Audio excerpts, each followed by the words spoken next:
বাংলাদেশে প্রথমবারের মতো এবছর কমনওয়েলথ কারাতে চ্যাম্পিয়নশিপ আয়োজনের কথা ছিল, কিন্তু বাংলাদেশের সামগ্রিক অবস্থার প্রেক্ষাপটে বদলে গেল সেই চ্যাম্পিয়নশিপের ভেন্যু। নতুন সূচি অনুযায়ী ২৭শে নভেম্বর থেকে ২রা ডিসেম্বর টুর্নামেন্টটি এখন ঢাকার পরিবর্তে দক্ষিণ আফ্রিকার ডারবানে হবে।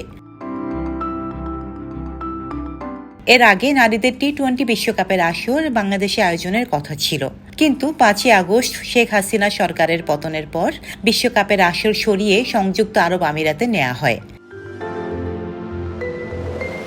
৪০টি দেশের অংশগ্রহণে হতে যাওয়া কারাতে চ্যাম্পিয়নশিপ ২৫শে সেপ্টেম্বর থেকে ২৯শে সেপ্টেম্বর ঢাকায় হওয়ার কথা ছিল।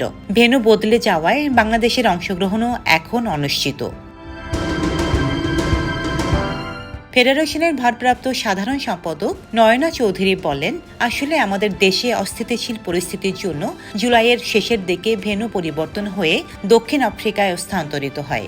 দক্ষিণ আফ্রিকায় গিয়ে অংশগ্রহণে অনেক অর্থের প্রয়োজন।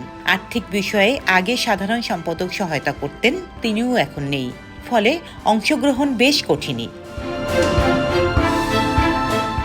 বাংলাদেশ কারাটে ফেডারেশনের নিজস্ব অর্থায়নেই একটি বড় আসরের আয়োজনের উদ্যোগ গ্রহণ করেছিল।